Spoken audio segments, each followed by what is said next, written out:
This episode of Decoding TV is brought to you by McDonald's, proudly serving communities since 1965. McDonald's, I'm loving it. Hello, everyone, and welcome to Decoding TV, a podcast about television. I am David Chen.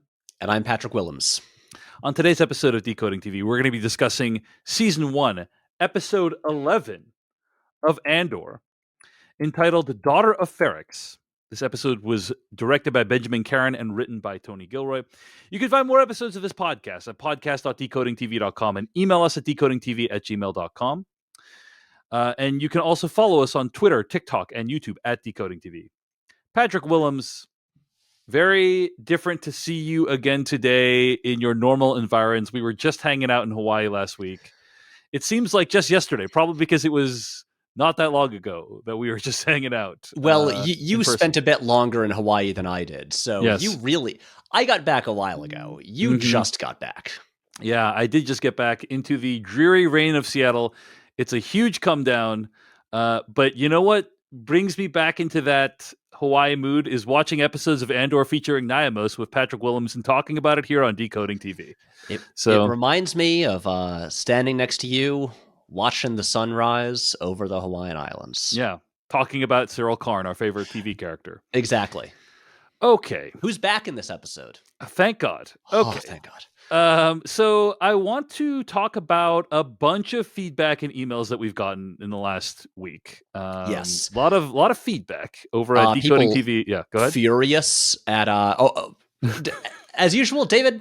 What did I get wrong this time? No, not much I got wrong, but I'll say a lot of people emailed in at decodingtv@gmail.com. A lot of people tweeting at us at Decoding TV. I would say the biggest complaint with last week's episode, a lot of pushback on me and something I said last week's episode. And we'll talk a little bit more about it in this week's episode, probably. But last week, I was saying how I thought that the plotline with Mon Mothma and her daughter and giving up her daughter to Davos Skeldon's family was not well fleshed out enough, in my opinion. And you made the terrible mistake of agreeing with me, Patrick, which is not something you should ever do on a podcast because it sets you up as a target. You'd think I'd have learned by now. Seriously. So a lot of people basically said, wow, David, it's ridiculous that you don't think that the show has done enough to establish that Mon Mothma wouldn't want to marry off her daughter, right? And I think the one thing I would say about it, and I guess like it's possible I did a poor job of conveying my complaint, right? Like that's very possible. Honestly, David, I remember our conversation pretty vividly. Mm-hmm. I remember the point you brought up. I remember my explanation for why I think I didn't feel quite as strongly as you, but what I what I thought was slightly lacking in that storyline in those few episodes. And I think we articulated it pretty clearly. And again, these are our opinions.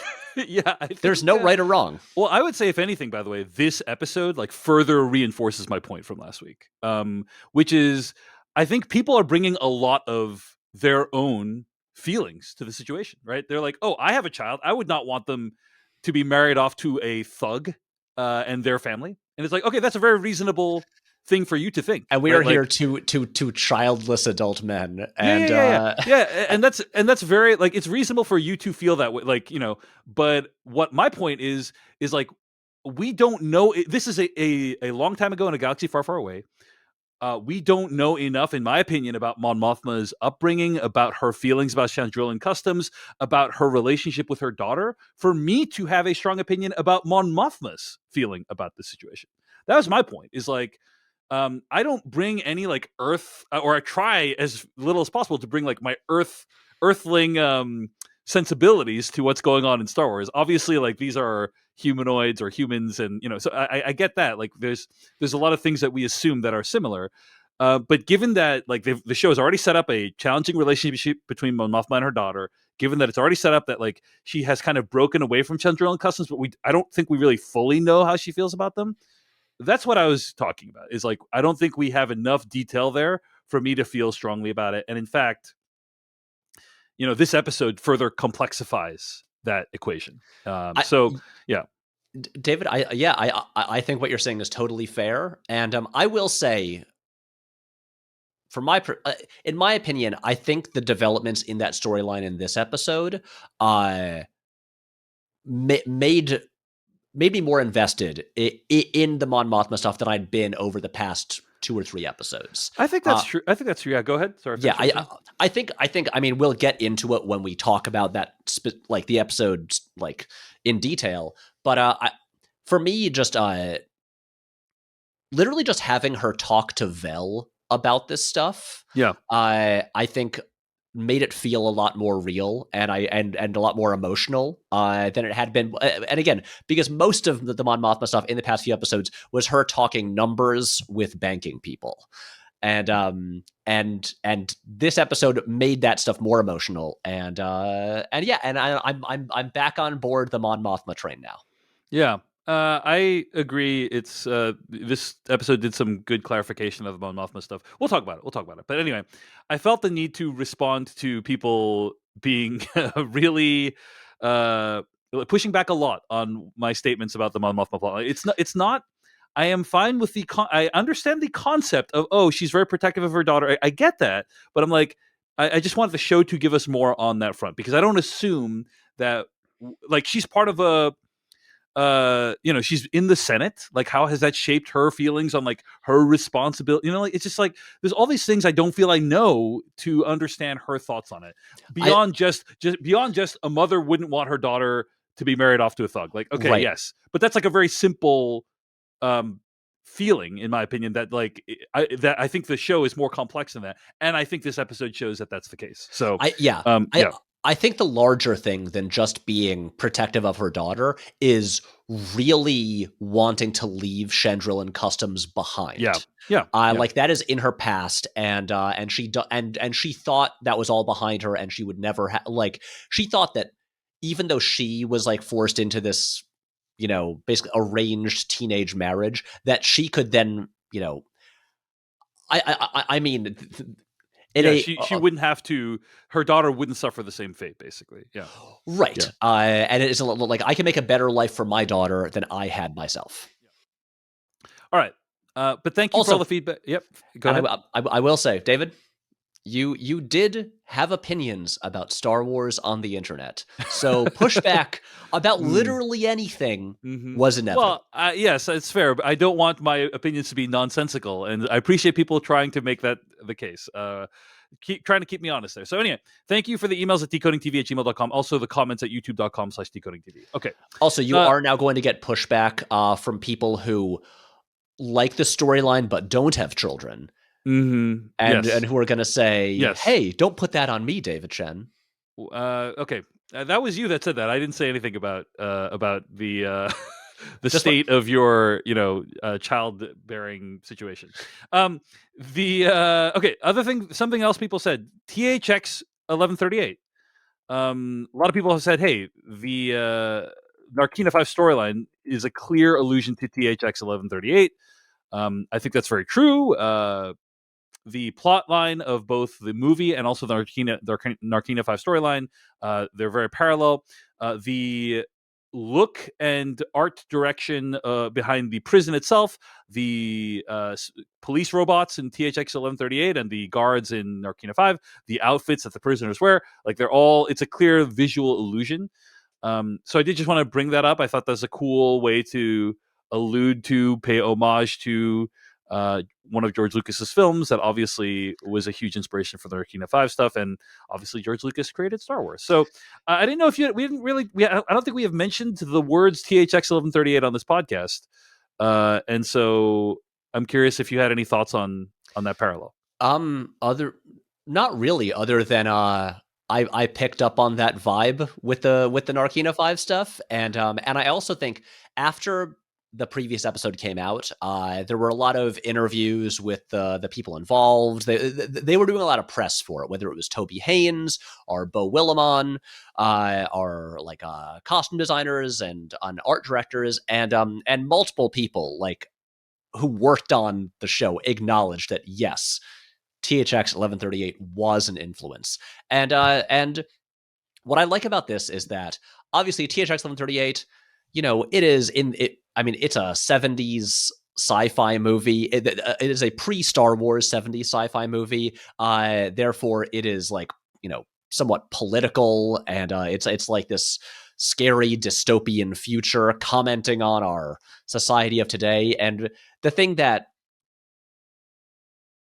I know we're all aware of this, but so much Star Wars post George Lucas tends to forget that George Lucas was a political guy, and always viewed Star Wars as having like allusions to real world politics. THX obviously has political aspects to it, and the stuff on Narkina 5 really made me think, like, I think Lucas would really like this, because this seemed like it's not just interested in the toys he created, it's also interested in the ideas that he cared a lot about.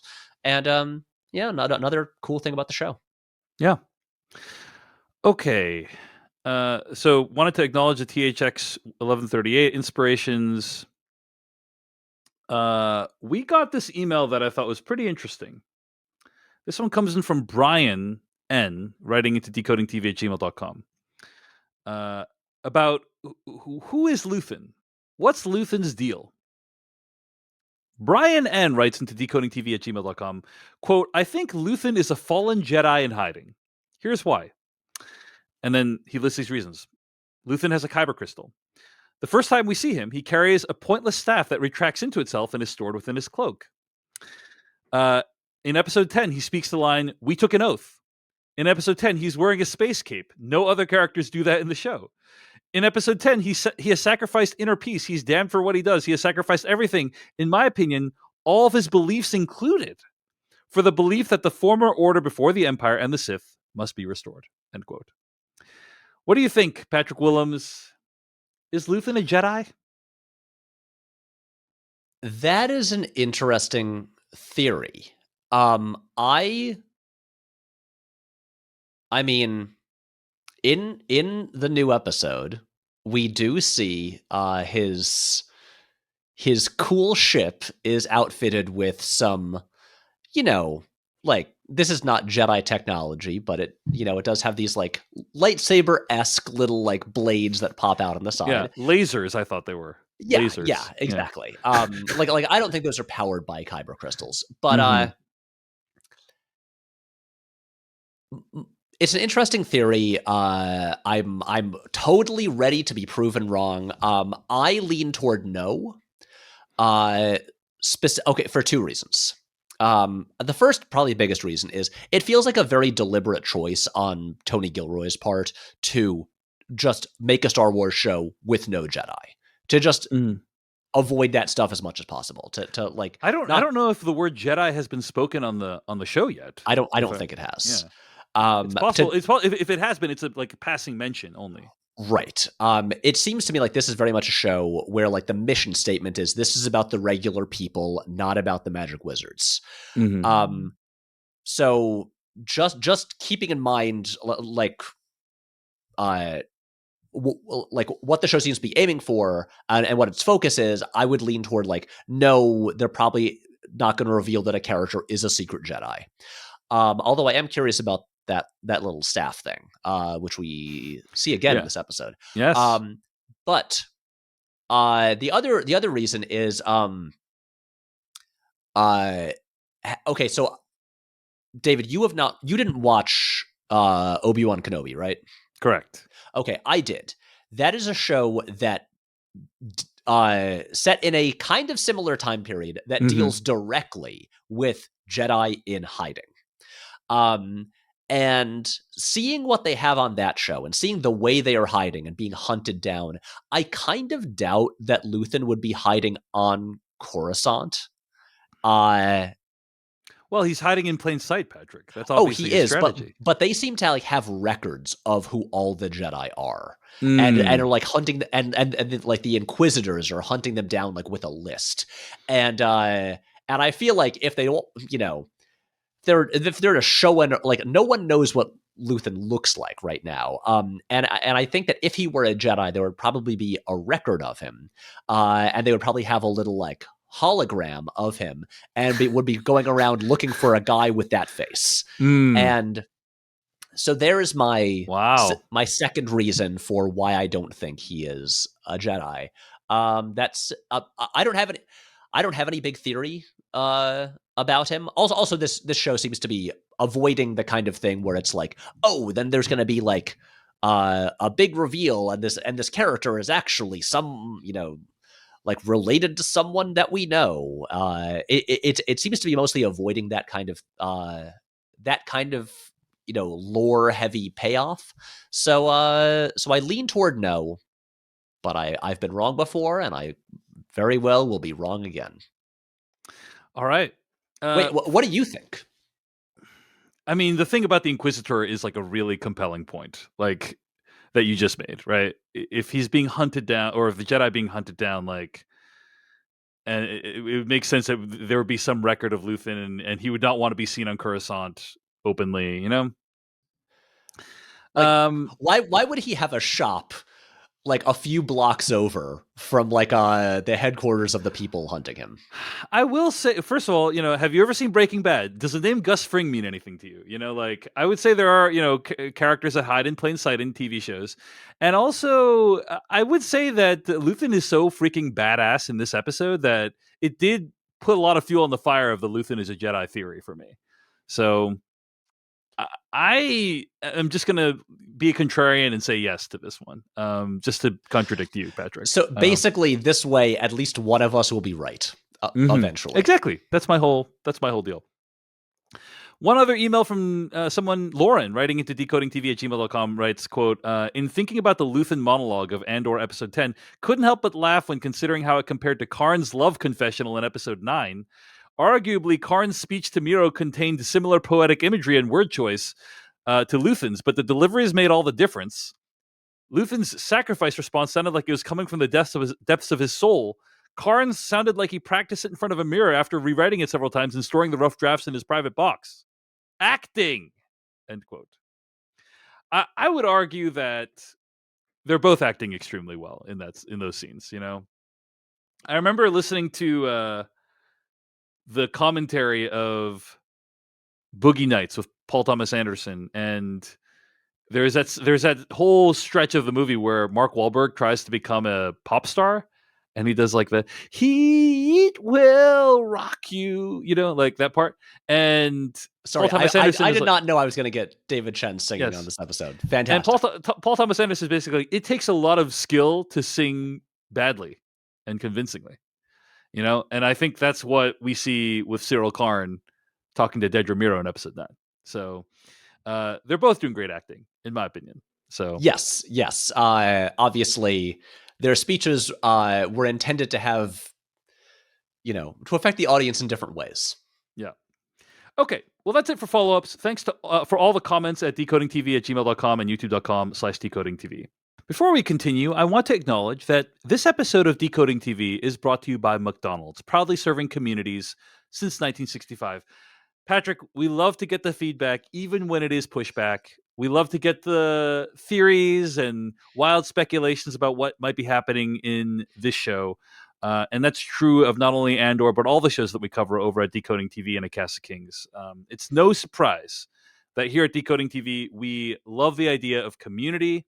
And over the last decade, I've been really grateful to foster a community of TV lovers who enjoy each other's company, and we can bond over our shared excitement about the biggest shows in the zeitgeist. Patrick, what's it been like for you? This is our first TV podcast together, right? It's been pretty exciting, and I gotta say, this hasn't been a surprise, but it's been just great to see,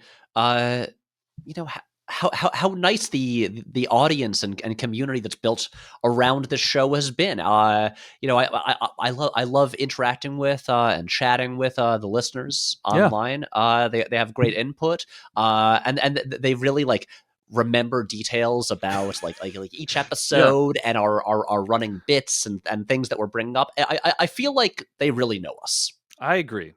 That's why I'm really proud and excited for Decoding TV to partner with McDonald's, because they truly care about fostering a sense of community. And one of the biggest ways they do so is through their incredible crew members who work hard to make you feel like you're right at home when you stop into a McDonald's.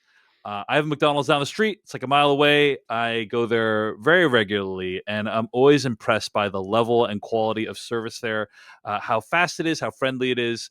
It is always a great time, and I get some delicious food out of it as well. So, really appreciate all of McDonald's crew members who make everyone's McDonald's visits more special. We really appreciate all the work that they do to make this local McDonald's a key part of the community. It's always like full of cars when I stop in. And I know that's because it's a great place to eat. It's a great place to stop in and get some delicious food. So Those crew members, they are the opposite of ISB officers. I'll say it right here. Okay, there you go. But a huge thanks to McDonald's crew members everywhere for making our McDonald's visits more special. McDonald's, I'm loving it. Yeah, we're both loving it. All right, Patrick, let's get to the episode of Andor. Fantastic. Season 1, episode 11. Only one episode remains after this. I can't believe we're almost done. Yeah. Oh, it's so sad. Why can't this go on forever? Why didn't they? Why can't we have the old 22 episode network TV season model? I ask myself that question every time I watch Andor. Okay. Episode 11, Daughter of Ferrix. Let's start by talking about what happens in Ferrix. Now, what we're going to do is we're going to talk about, this episode basically checks in with virtually every single character in the show, including Syril Karn. He's back. Yeah, thank God. So we're going to start with the Ferrix stuff and all the stuff with Coruscant and Mon Mothma, all that stuff, and then we're going to conclude with the two biggest plot lines, in my opinion, the Luthen plot and also the Andor and Melshi, the titular role, the titular character. So I do want to start by saying that there is a scene at the beginning of this episode where we see like Andor and Melshi clinging on for dear life on Narkina 5, and Andor is doing his thing, giving a motivating speech like the cruisers have left, they can't see you anymore, we're gonna be fine, and then there is a very impressionistic dissolve into, I think it's like a bottle of liquid on top of B2EMO is what it is. Yeah, well we see there's a cup on top of him. Yeah. That kind of like falls off then a couple seconds later, and Brasso catches it. But yeah, it's like an ultra close up of right. We're basically what.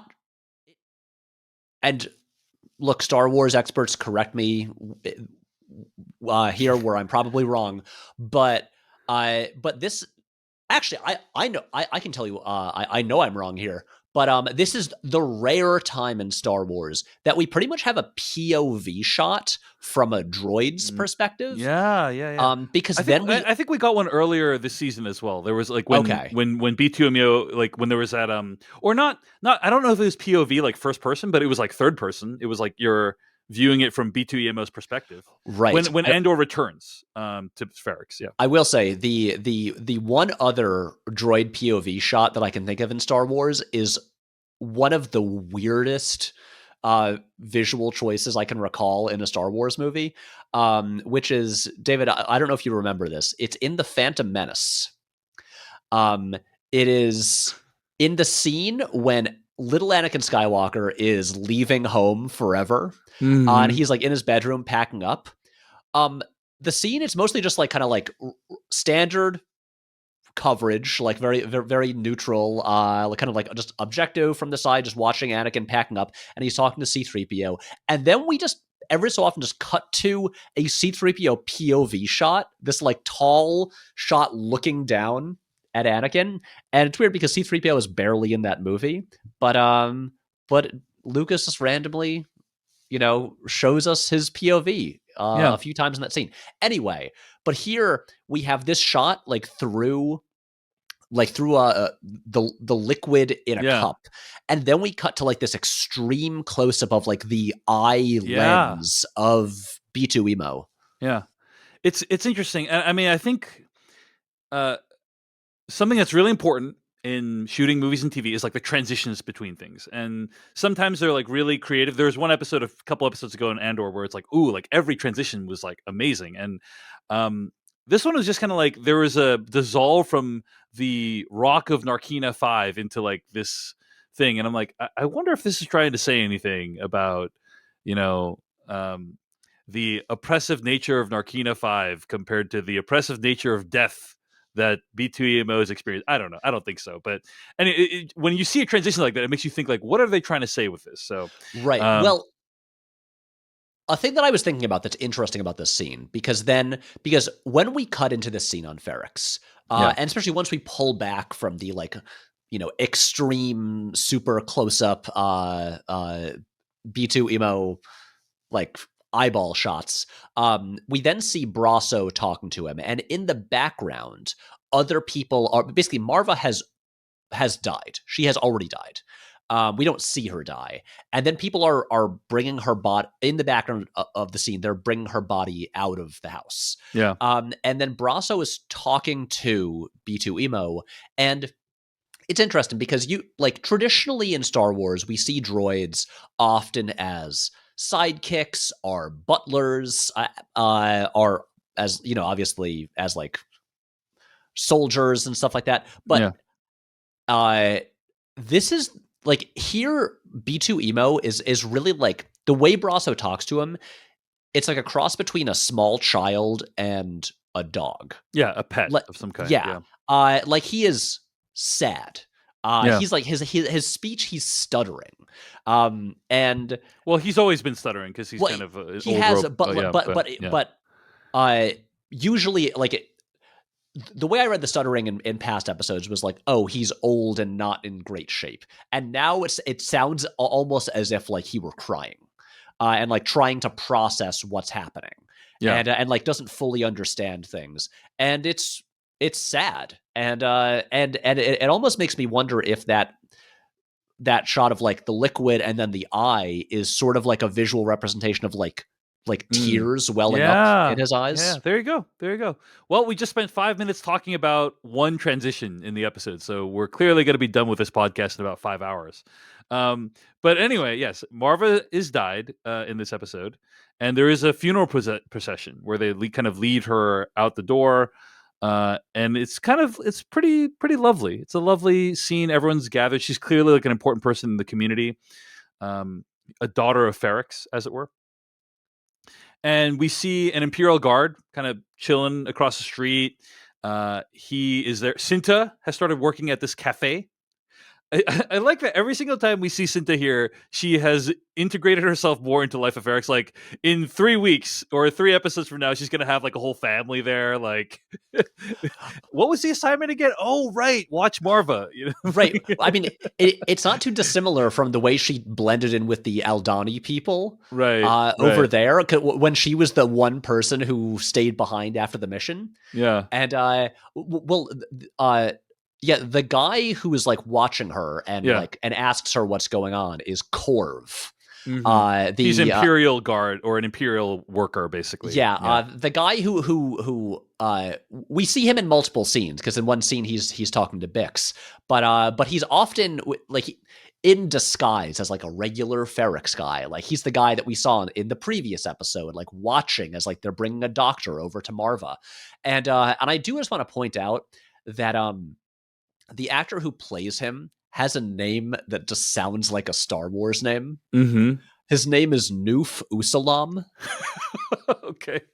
All And right. I believe he's just British, Mm-hmm. like many of the actors on the show. But yeah, Corv is played by Noof Usalam, and I like it when a Star Wars actor basically has a Star Wars name in real life. Mm-hmm. Mm-hmm. So uh there is a discussion about what happens to people on Ferrix when they die, and you learn that the standard custom is for people to be their ashes to be combined with like a Ferrix brick, and then they become like part of the city, which I think is just such a cool idea. I hate to go off on a tangent here, Patrick, but have you thought about how you want your remains disposed of when you pass away? This is not the. I thought this would be like a Star Wars tangent, No, not yeah, a yeah. Patrick. Let's contemplate our deaths kind of Yeah, yeah. tangent. I've thought a lot about it, and there is actually a facility in Washington State that will compost your body. You know, it will turn Oh, your body into compost. to help Which plants grow. Yeah, help plants grow, or whatever you want to use compost for. But yeah, basically, and that's how I would like to go personally. No cremation, no put me in a box. That's me personally. Uh, Honestly, I was very impacted by Darren Aronofsky's The Fountain. I know this sounds like possibly ridiculous, but like when I watched that movie, I was like, this is um, the one of the themes of that movie is how like it's important to accept that like one day we will like return to the earth and like become part of the planet again, which I don't think is really possible if you're um as much if you're in a casket with like all the stuff that goes into a casket. No disrespect or commentary on what other people's choices are. Like I'm just saying, like for me, the message of that movie really resonated with me, and so I would kind of like, yeah, if there's a way for me to be like become part of the earth again, that's kind of what I would like. But Patrick, And what about you? similarly, just like in Darren Aronofsky's The Fountain, I would like to be put in a bubble and blasted into space.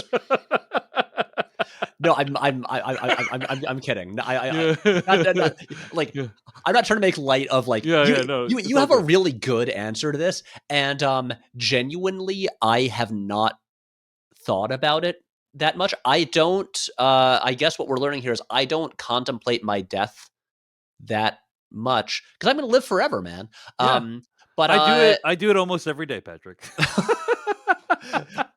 what a So revealing episode this is. yes, We learned that you have McDonald's about a mile down the road from your yeah, house, and and and that, also that I regularly contemplate death. That's correct. yes. I don't know. I mean, like, I'm not a religious person, so I don't anticipate having like a church funeral and stuff like that. But as far as my remains go, I I don't know, and I hope I don't know. Get back to me about that. All right, I'm gonna get back to you literally every single day. No, I'm just joking.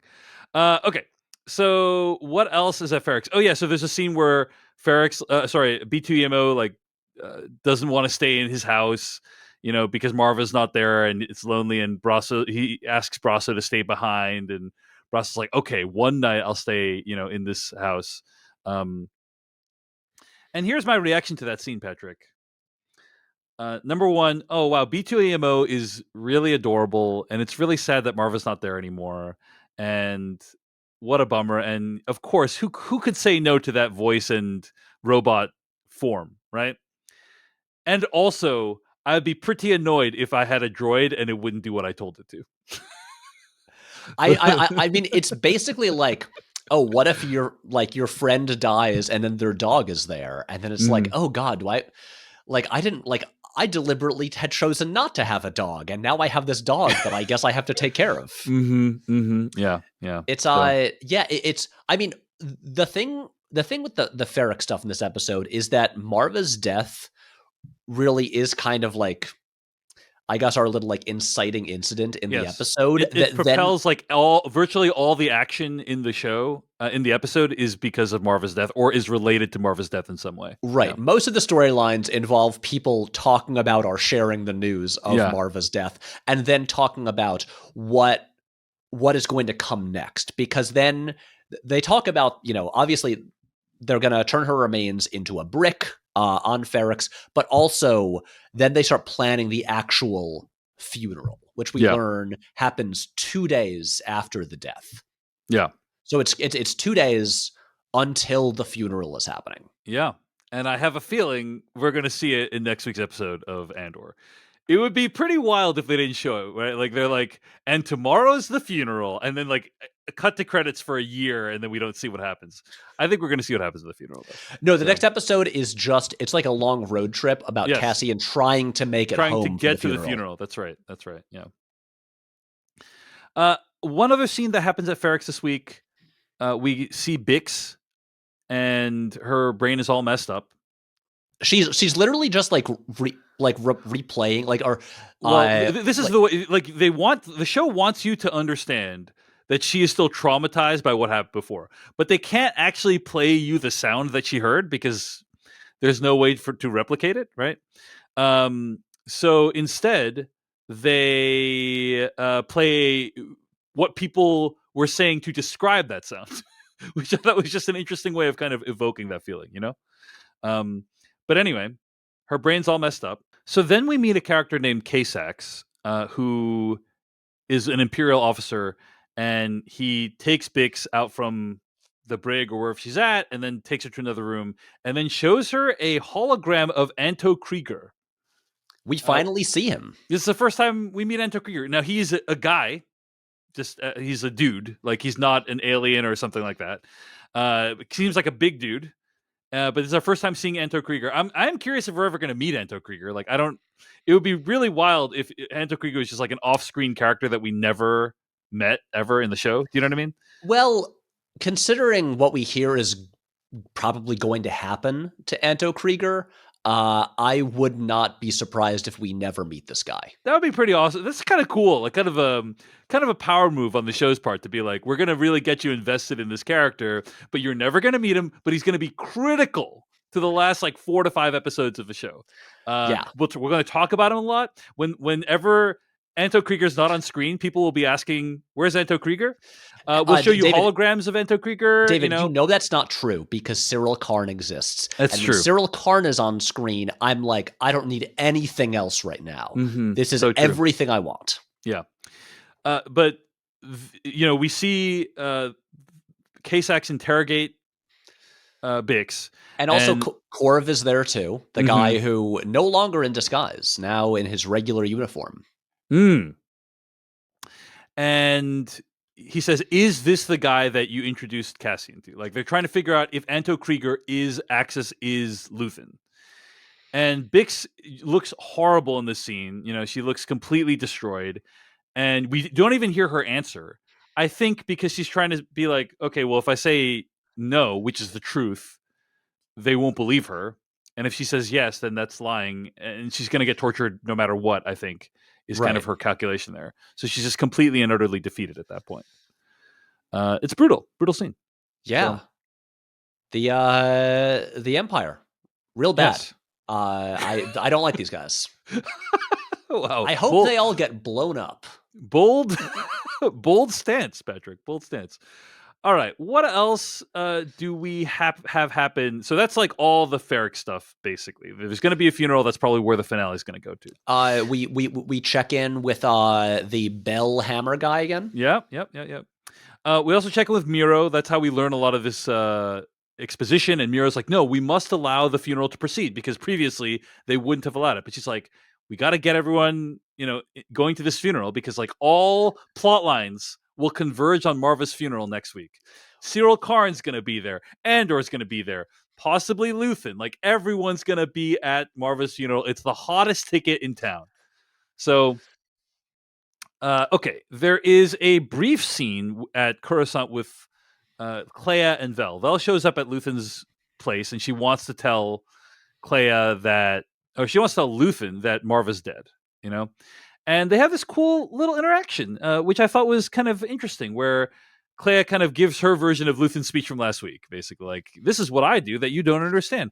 And you played the clip at the start of the episode, but what's the line about, like, because Vel has some line about, like, I got him. I got him Eldani, what have you done lately? And then Clea says, I don't have lately, I have always. I have a constant blur of plates spinning and knives on the floor and needy panicked faces at the window, of which you are but one of many. Yes.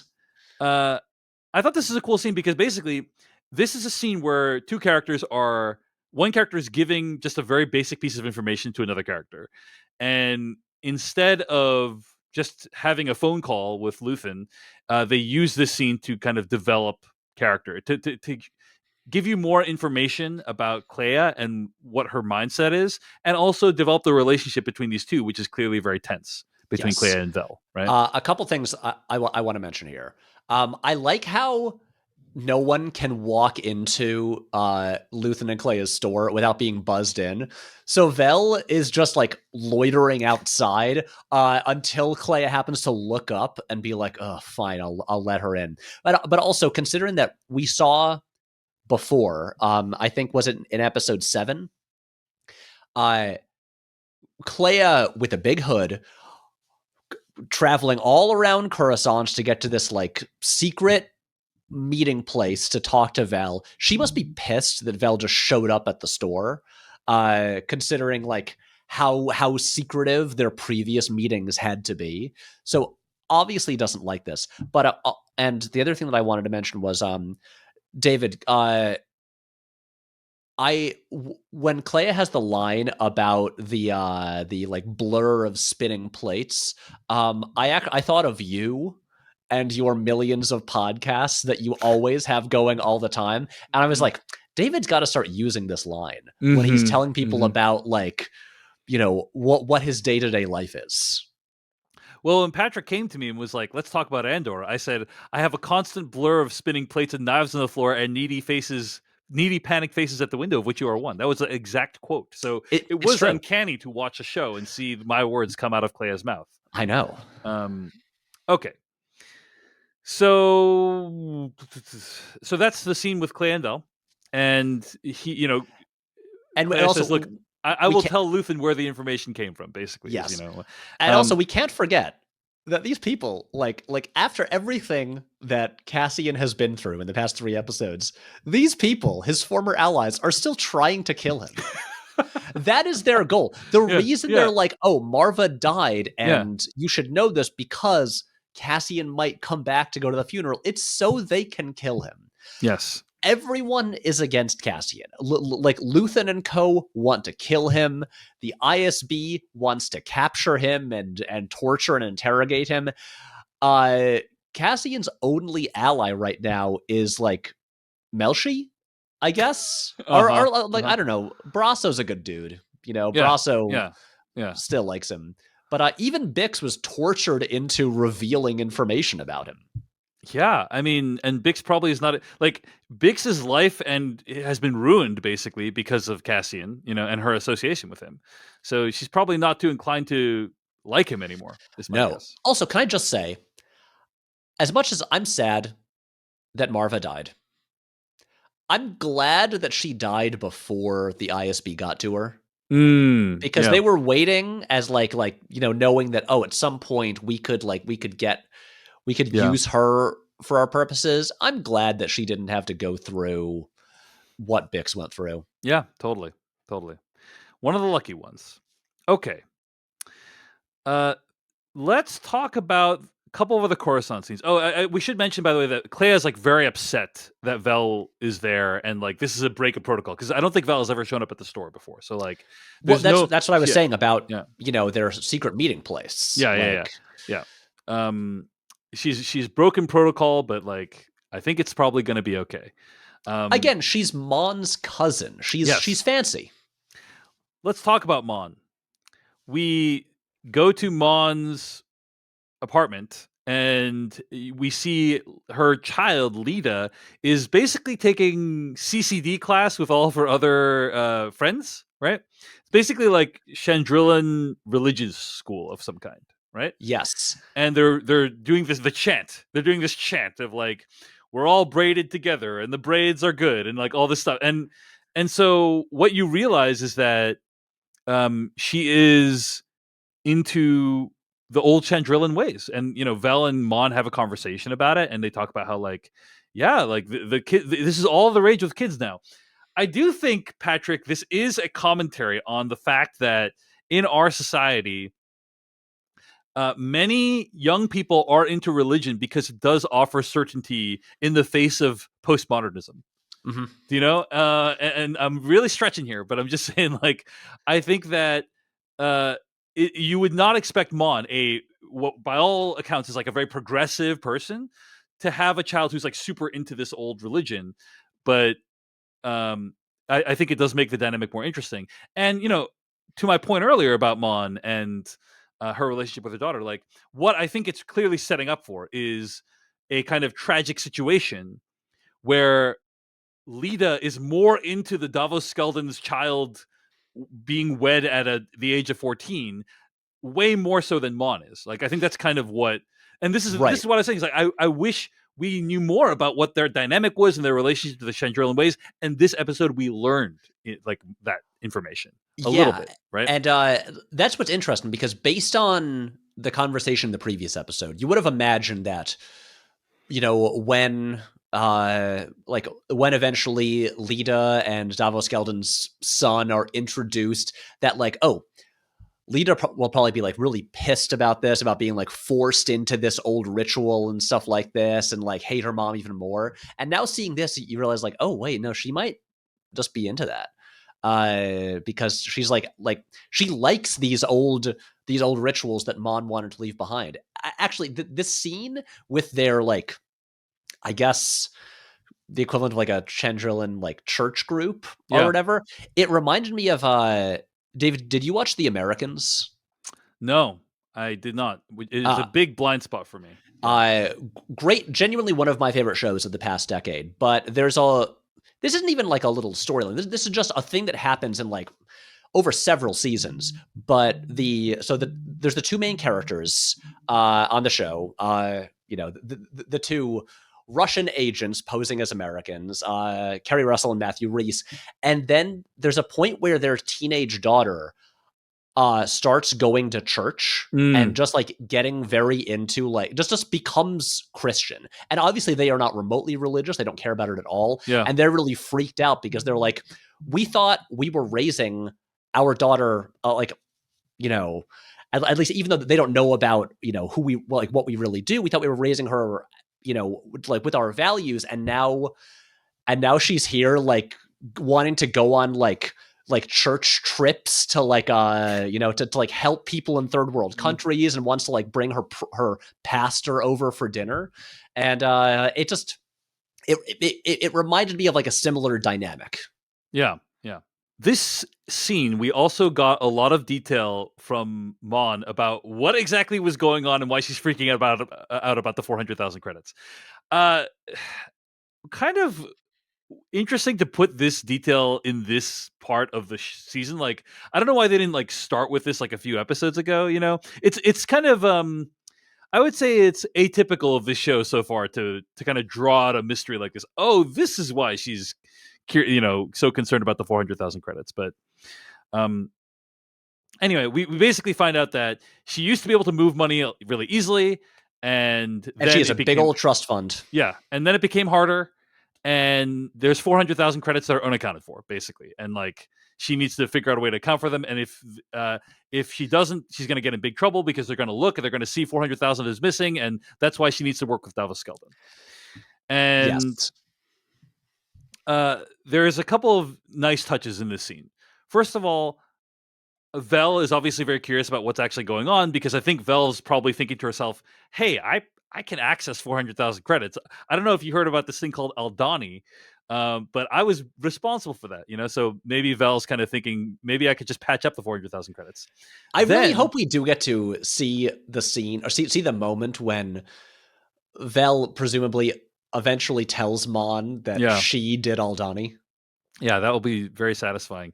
And then I love this touch. Mon says, I found a solution. And literally, I think at that moment where she says that, in the background behind Vel's shoulder, you see like all the little, because they're far away, like all the little girls from the CCD class like run out of focus in the bokeh, right? And like it's like, I found a solution. Oh, it's the thing that's running behind Vel's shoulder right now. And that's just a nice like little touch in terms of blocking that they did. So yeah. And I think Genevieve O'Reilly plays this really well. Like Vel is pretty much the only person she can, even though she and Vel, neither of them is telling each other everything about what they're what they do, especially rebellion related and stuff like that.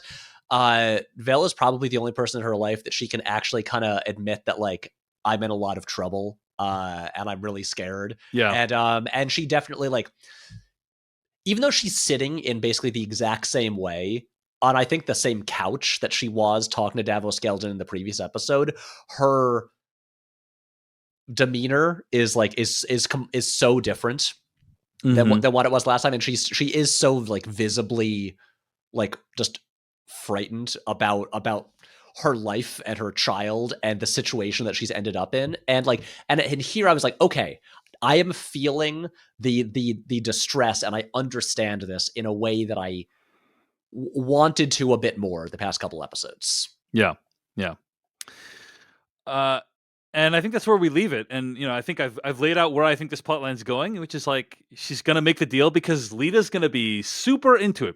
There's also a moment where Lita hugs Val and she gives her mom a dirty look, gives her a Yeah, little stank eye, which is just like, wow, things really Anti-Vel is not so going well. cool.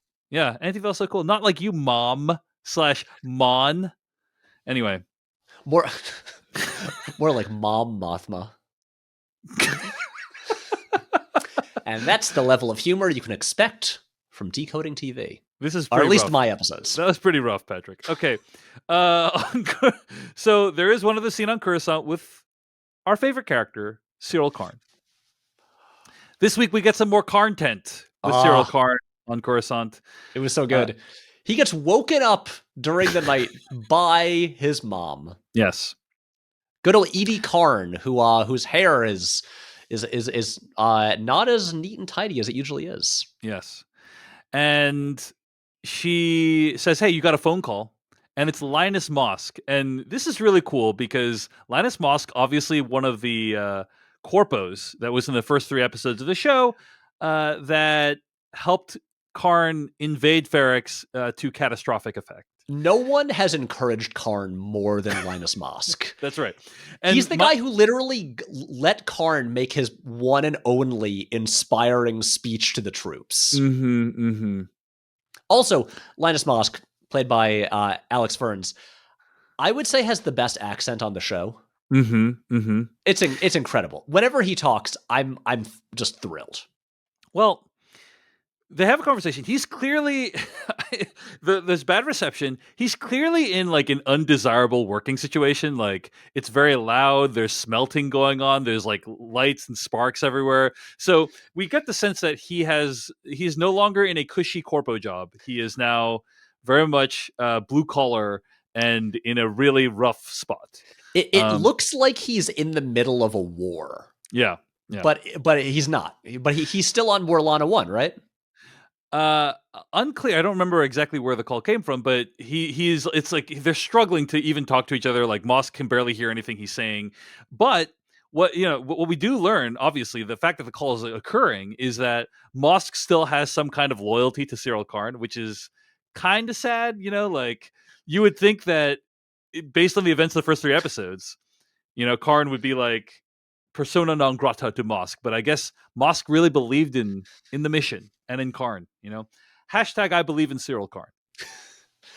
That's another shirt that we'll be releasing in the Decoding TV merch drop. Yeah, hashtag Karn. Hashtag justice for Karn. So they have a conversation, and he says basically, I have news about Andor.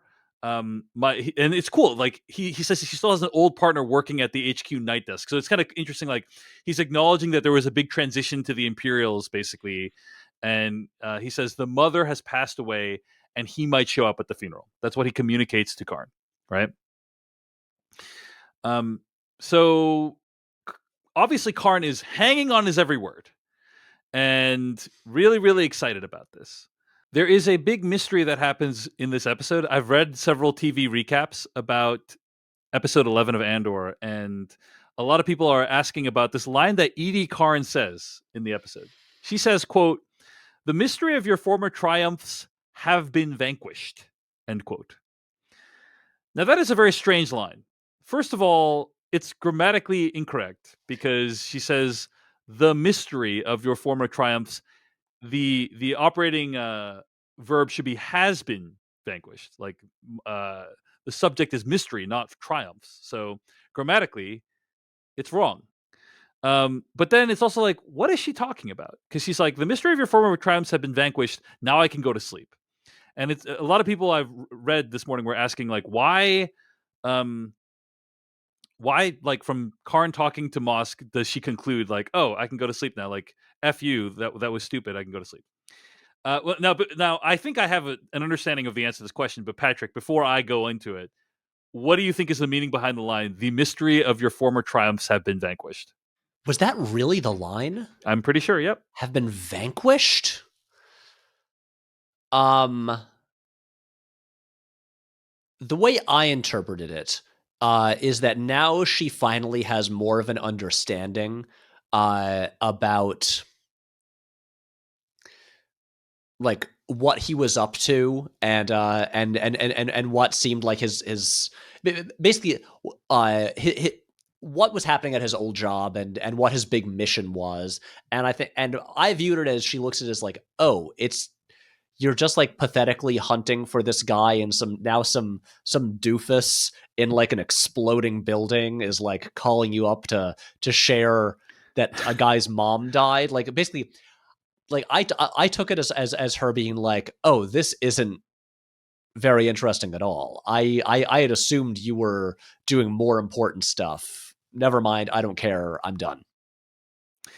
Yeah, I think that's pretty close. So Sage Hayden weighed in on Twitter, and he says, Sage, my good friend. yes, he says, quote, basically what she's trying to say is, it's no wonder your life got fucked up if that's the guy you were working with. So I thought that was a pretty good way of interpreting it. Yeah. Also, you got to bleep that, David. Yes. At to Derek responded and said, I think it's basically she didn't know anything about his life on Morlana, and now there's a phone call from a clear raving lunatic, confirming for Edie that Syril was basically just wanking off out there.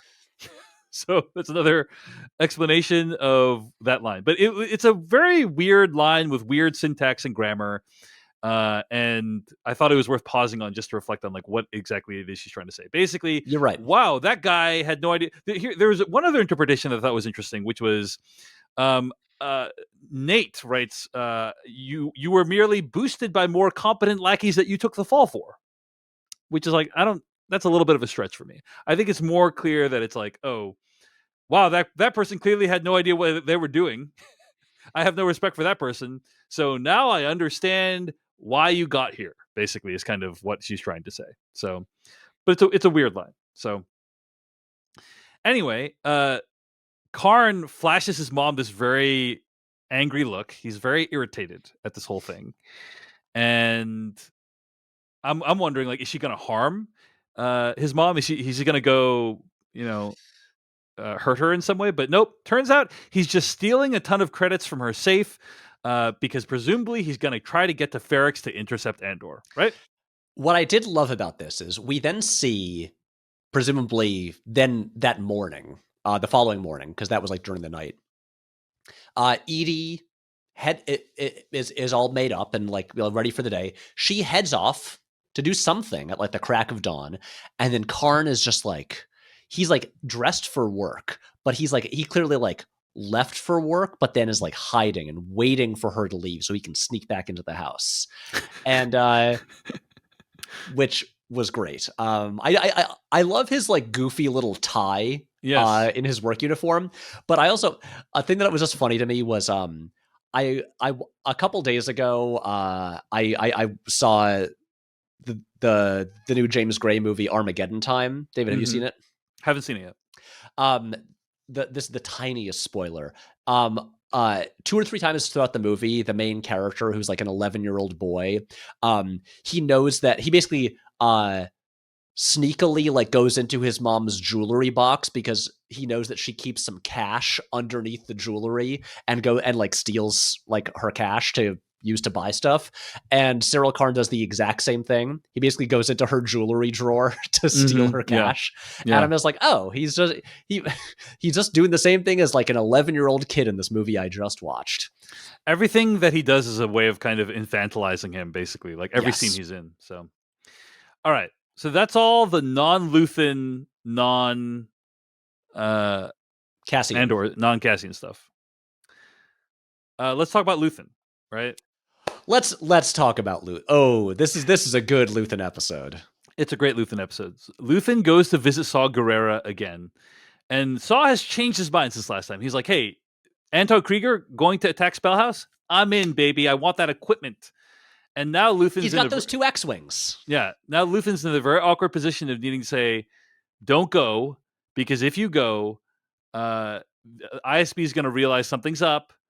Or rather, no, sorry. If you go, if Saw Gerrera goes, all his men will be killed because ISB knows that to expect an attack and they're going to be prepared for it. And this is some classic Tony Gilroy dialogue in this scene, right? Because they're kind of debating the ethics of whether or not this should happen or what should happen. There's a lot of great lines, like where Saw keeps saying 30 men. And then Luthen keeps chiming in, and Krieger. Like that's kind of a very like Aaron Sorkin-esque, Tony Gilroy-esque like pitter patter between the two characters. Right. It also makes you very clear that like, or very aware that Luthen, as much as he is willing to sacrifice people, is aware of like always the exact number of people that are going to be sacrificed. Yeah. Like he's like, he doesn't do it thoughtlessly. Yeah.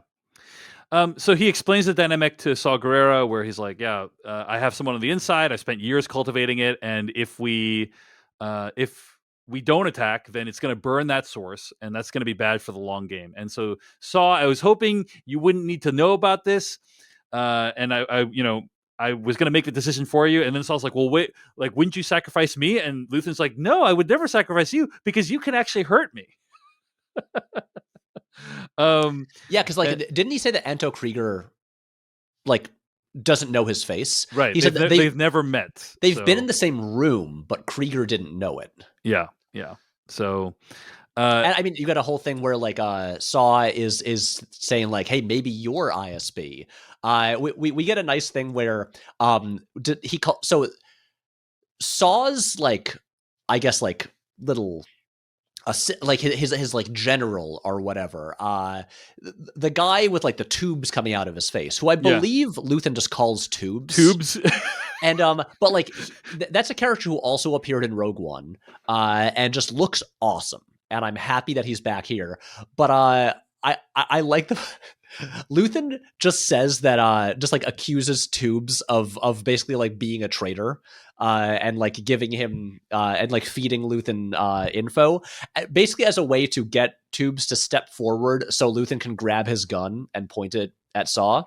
And it's just it's some cool tense stuff. And also I'm glad that Forrest Whitaker, got like some good scenes to play, because he's in like 2 scenes this season, and as one of the higher profile actors in the show, an Academy Award winning actor, yeah. There are a couple of other cool things about the scene that I wanted to point out. One of them is by the time we meet Saw Gerrera in Rogue One, he's basically like a destroyed person, extremely super paranoid, and I would argue this scene helps explain how he got that way, because he's like, oh, so Luthen could be against me, oh, so Tubes could be against me, like all, and it's kind of like, oh, it's sowing the seeds of like Saw Gerrera turning on people who are loyal to him or who want to help him, getting that weird tentacle monster thing to invade people's brains, even when they're coming to him to like and saying, I'm on your side. Yeah And Luthen says, if I were ISB Saw, why wouldn't I just send you in there with him? And my response to that is, well, Luthen, maybe you're playing the long game as ISB. You're trying to get in good with Saw so that you can infiltrate Saw's organization.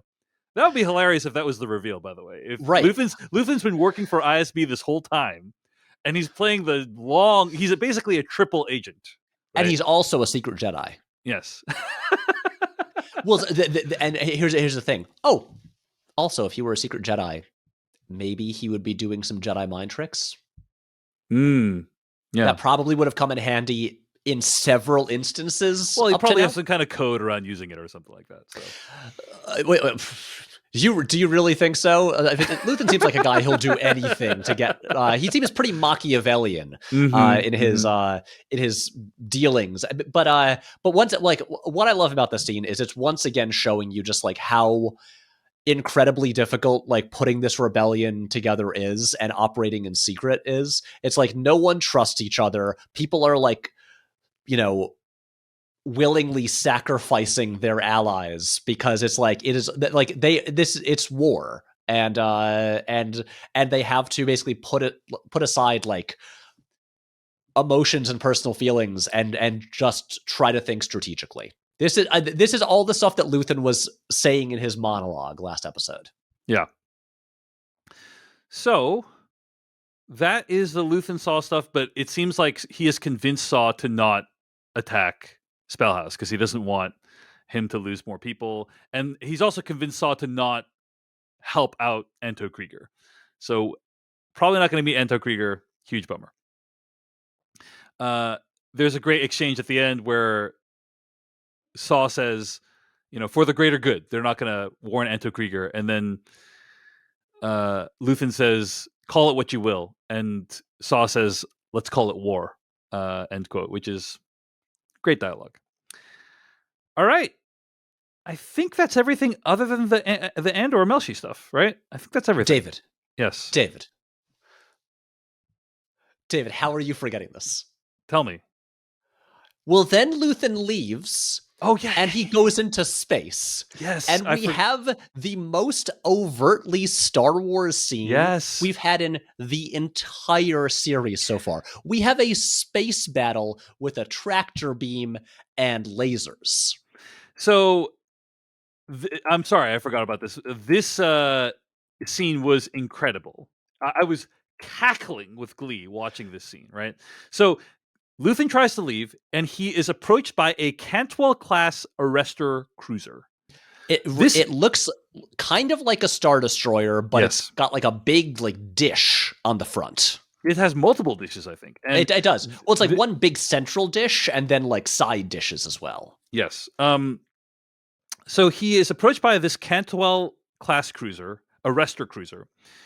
And this is named after Colin Cantwell, who is one of the designers who built the first model of the Star Destroyer. Or this was supposed to be the Star Destroyer. Like it was a first pass of the Star Destroyer. Oh. I also believe that the Cantwell-class arrestor cruiser previously was glimpsed in Solo: A Star Wars Story. It was supposed to have a more significant role in that movie, but did not actually. The scene was cut from the movie.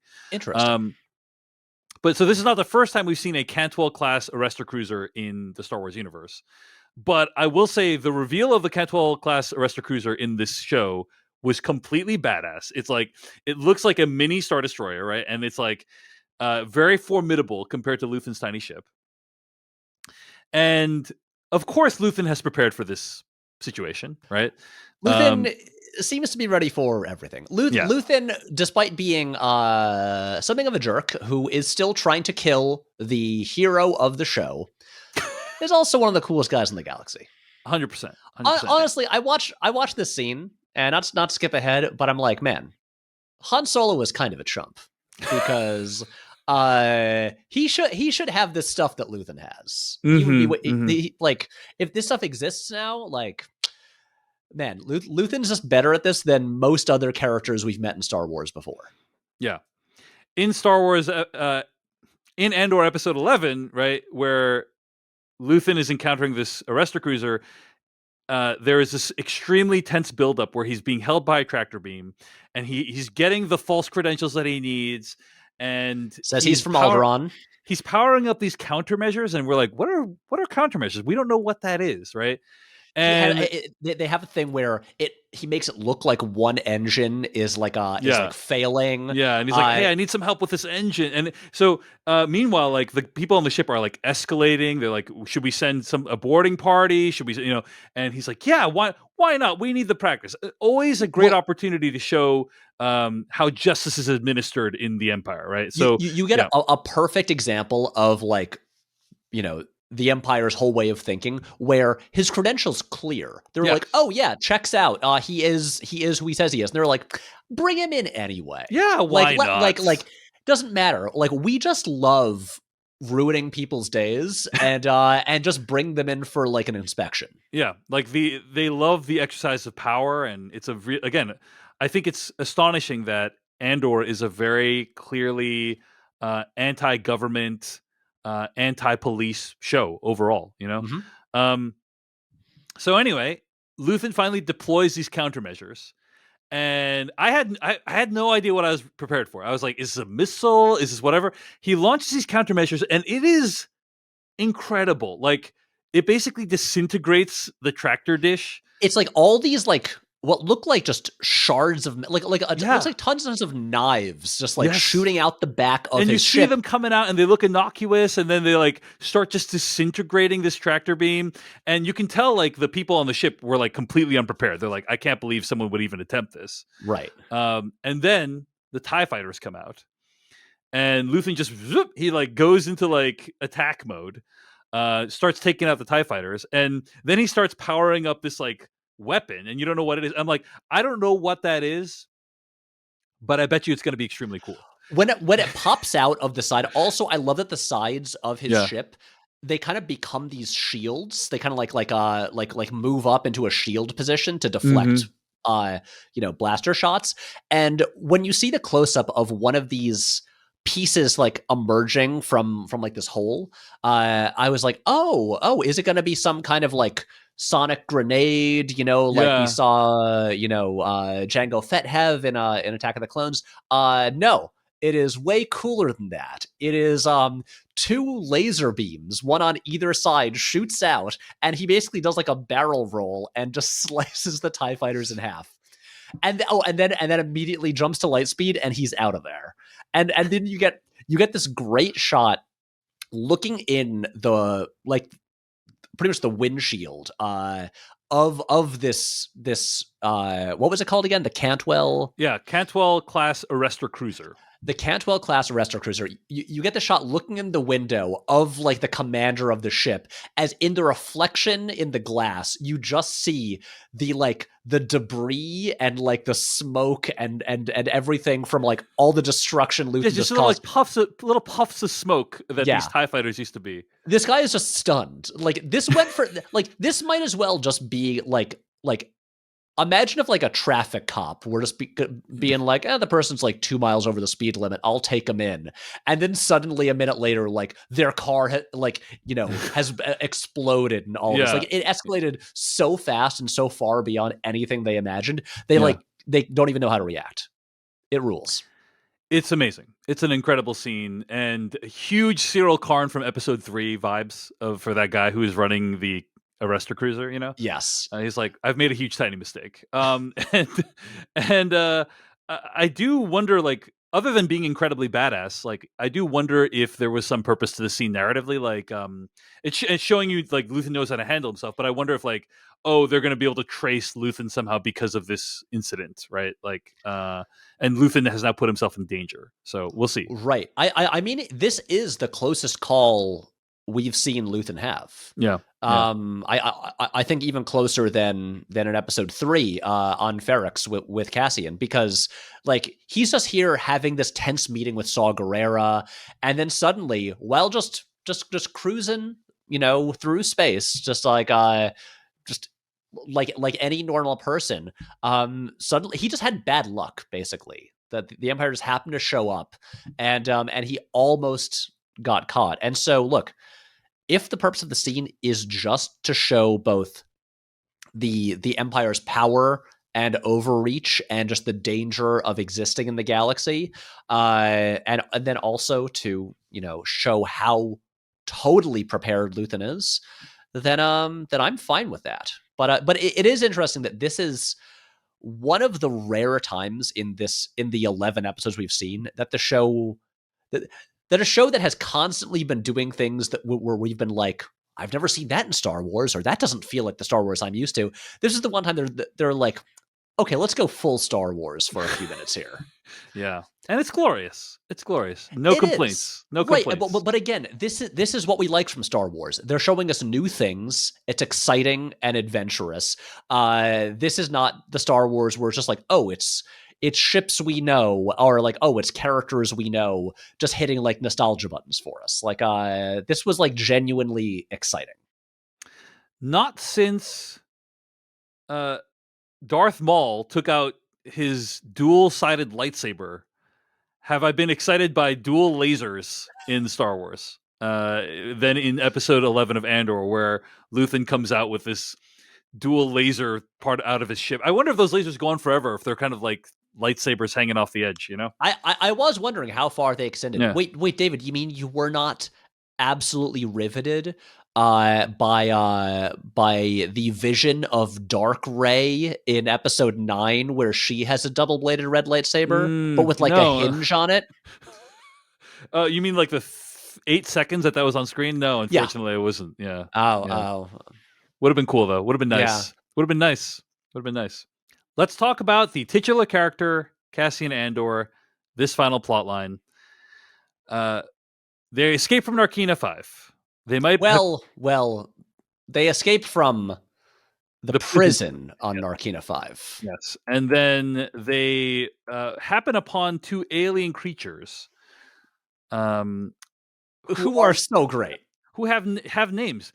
Dewey Pamular and Freedy are the names of the characters. And they speak in this kind of interesting cadence, right? Where I mean, if you put the subtitles on, it says they're speaking in Narkinian. Yes.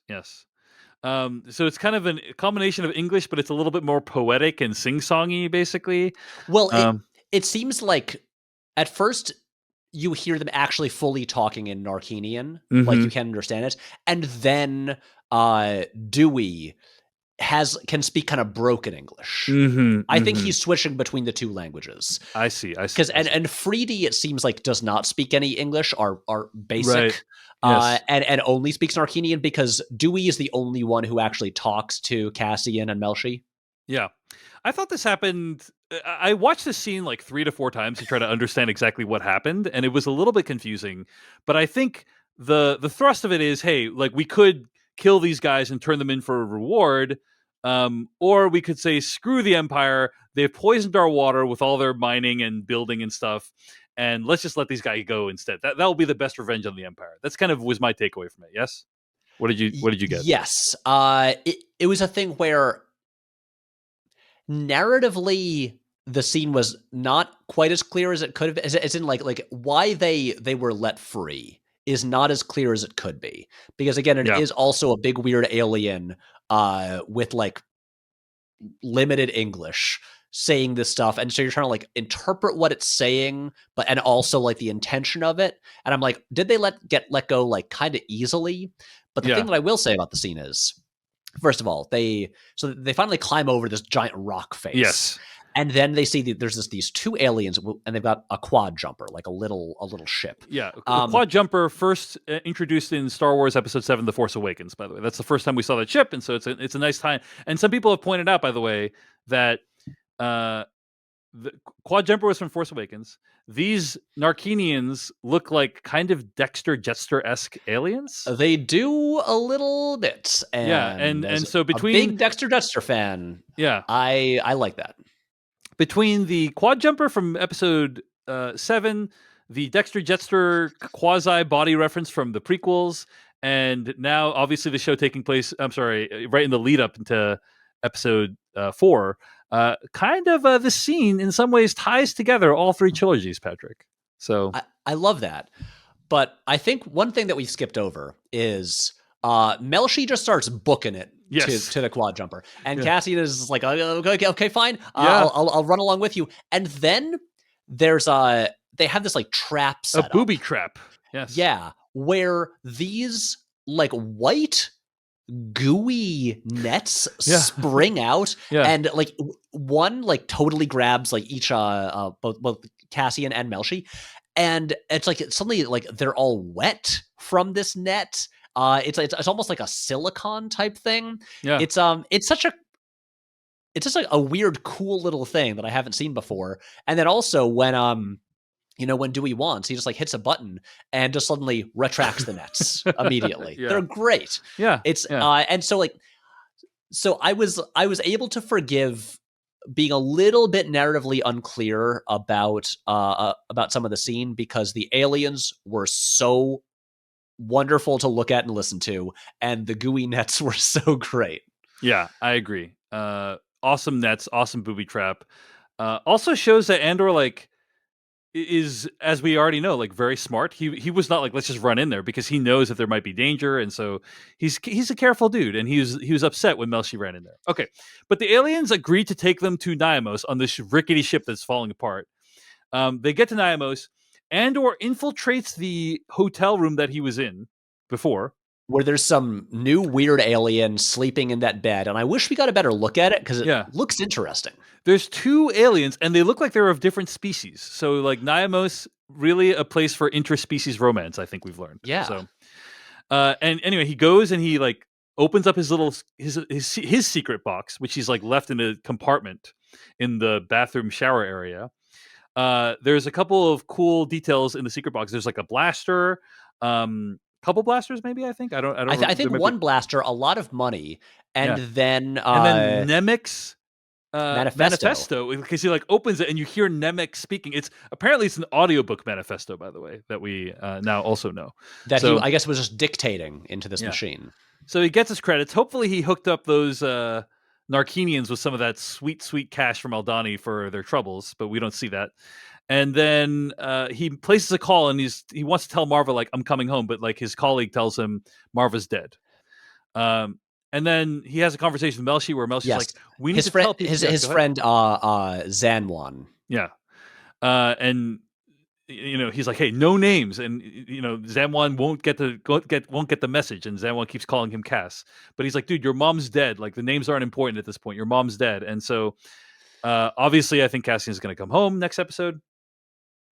There is a scene where Melshi's like, "Hey, we got to tell people about what's going on in our Narkina 5. It's a little bit. I think the purpose of this dialogue scene is just to separate Melshi and Andor, because otherwise there's no reason why Melshi wouldn't go with Andor to Ferrix, right? Yeah. Well, I mean, like, I don't know why Melshi would go to Ferrix with him, because if he's like, yeah, so I want to go home to my mom's funeral, but also the place has been like taken over by the Empire with really intense security. I feel like Melshi would be like, no, there's a million other planets that I could go to instead. I guess, yeah. So it's like there. It wouldn't make sense for Melshi to go with Andor, basically. So it's like you need, rather than just him being like bye, like you have some kind of purpose for him, and then like it makes sense when they reunite again that they're both on the side of the rebellion, right? Yeah. But yes, some people have pointed out the similarities between this beach scene and, like, in terms of framing, and the scene on the beach in Rogue One where Andor and Jyn Erso perish. So anyway, like, visually, is it just visually? Yeah, visually, just like they're on a beach, and the over the shoulder shot kind of looks kind of similar. The angle of the beach looks kind of similar. It's like kind of the sun setting. Yeah, exactly. Yeah, exactly. Yeah. So, and that is the episode, Patrick. Yeah, and it looks like next week everything is going to come to a head on Ferrix. It's going to be a funeral for the ages. Everyone's coming. I think it's hilarious to think back to, like, after episode 3 and 4, we were like, are we ever going to go back to Ferrix again on this show? Like, maybe we're never going to. Be a waste of money for them to build all those sets only for 3 episodes? So don't worry. Any other thoughts on this episode? I thought episode 11 of Andor was pretty strong. Obviously, a very transitional setup episode, and that's kind of what we have to, like, deal with and are accustomed to now watching the show. Is you're going to get a couple of episodes setting up, and then you're going to get like a concluding episode that really is satisfying and ties things together. That's been the pattern of Andor. As far as setup episodes go, this is a decent one. I think we got some really great character development, some great moments, a spectacular action scene with Luthen. So I thought it was pretty great. Any thoughts on the episode, Patrick? I totally agree. I mean, this is an episode that's largely about, I imagine, like, from the writer's perspective, moving all the pieces into place for the finale.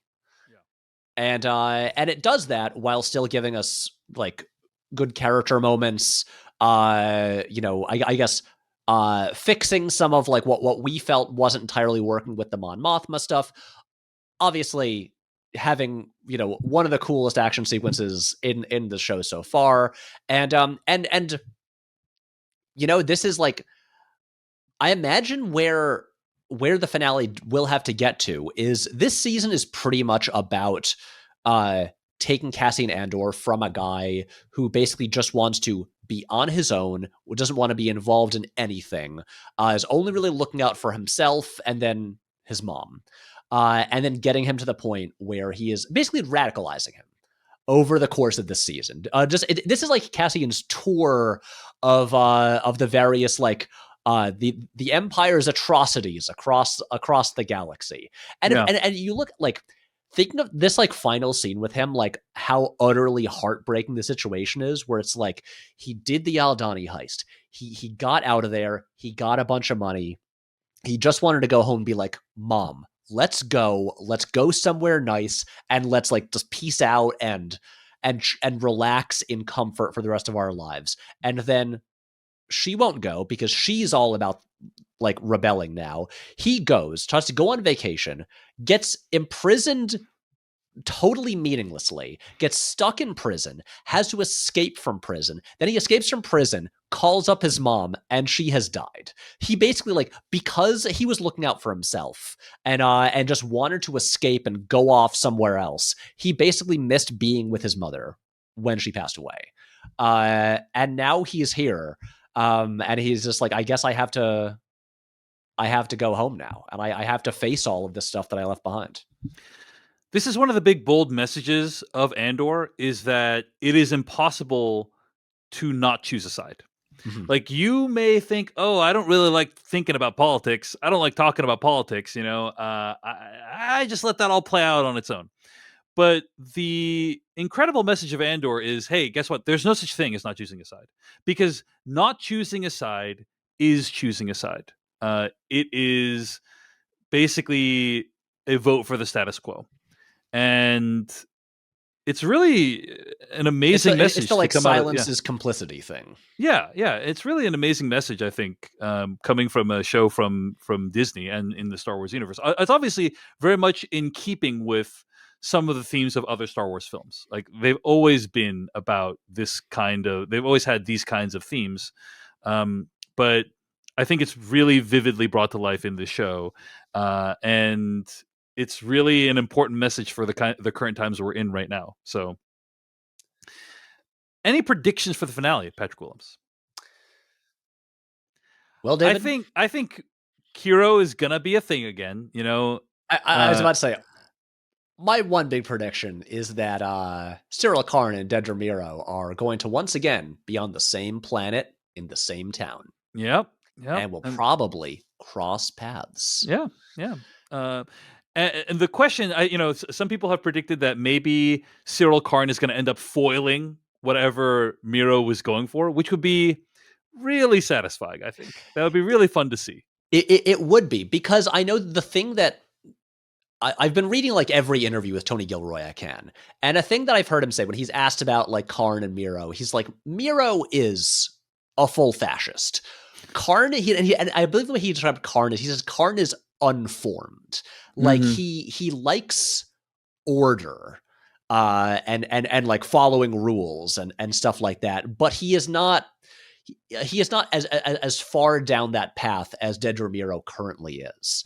So he's basically like a guy watching a lot of like troubling right-wing videos on YouTube. And it's like, this doesn't look good. But there's still I guess I'm not saying he's going to become a hero or anything like that, but it's interesting the way that Tony Gilroy is thinking of that character. Where he's like, he's on a bad path, but he's not the full fascist that Dedra is yet. I'm really curious, like, Luthen is either going to go himself or send probably someone like Vel or, Cinta's already there, to Ferrix to intercept Cassian, right? Like, Cassian, we know Cassian's going to go there. It's Marva's funeral. He's going to be in disguise. He's going to be wearing a hood over his head, and that's going to throw them all off. So Cinta's already there. Vel's probably going to show up. Luthen might show up, right? They're going to try to kill Cassian, probably, right? It's kind of what we see. Probably. And Meero might try to like capture one or like all parties involved. It's I have no idea what's gonna, like, it's the collision of all these different plot lines happening at once. Right, and this is, and because they do establish that Marva was like a, like an essential member of the community in this town, that I imagine the funeral will be well attended, that this will probably be happening during a public event of some kind, and that everyone will be going to. Yeah. Also, it makes me wonder now, like, does Cassian actually want to join the rebellion? Like, what else is he gonna do? I don't think it's gonna happen by next episode. I don't think he's gonna go to Luthen and give a speech and being like, "You're right. At first, I was not ready, but now I'm ready." I don't think it's gonna happen. That's my guess based on I don't think he's quite there yet. Like, maybe the reason I could believe it is because he's basically been broken down to nothing at this point, right? Like, he has lost everything. He's lost his family. His friends hate him. And also, the Empire is responsible for almost everything bad that's happened to him this season. Yeah. But again, I think even when he's on the beach with Melshi, Melshi's like, we got to tell everyone, and he's not like, Andor's not like, yeah, like, here's a plan for doing that. I think he's still very focused on himself at this point. Well, he did just find out his mom died. Yes. So if I had gotten that news, I wouldn't be like, oh yeah, cool. Well, great. Let's do this. I'd be like, dude, give me a second. I have grief. So if he does be like, okay, if he does turn and say like, yes, I should join the Empire, I could buy it, but it doesn't feel emotionally right to me at this point yet, but who knows? Either way, we're going to be here bringing you an in-depth discussion of the season finale of Andor season 1. Patrick, any closing thoughts on season 1 of Andor before we get to the finale, and thoughts on the show so far, or what you're looking forward to? It is just, I really wondered if I was ever going to be excited about Star Wars again, like new Star Wars, and it feels so good for that to be the case. And also, I really would never have predicted that a Star Wars show would be a contender for like my favorite show of 2022. And here we are. This has just been this show has been a joy to watch. It's been a joy talking about it with you every week. I'm so glad that,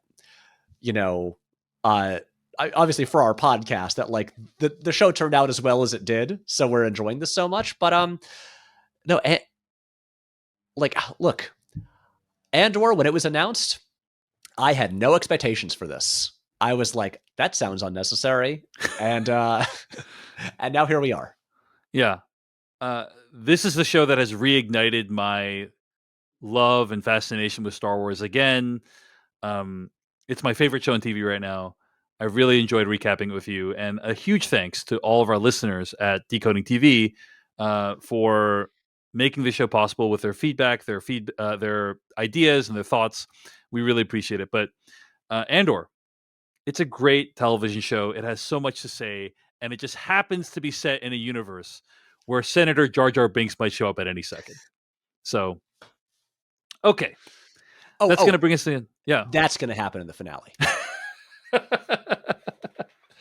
Okay. Let's wrap things up. You can find more episodes of the show at podcast.decodingtv.com. Email us at decodingtv@gmail.com. Find us on Twitter, TikTok, and YouTube at Decoding TV.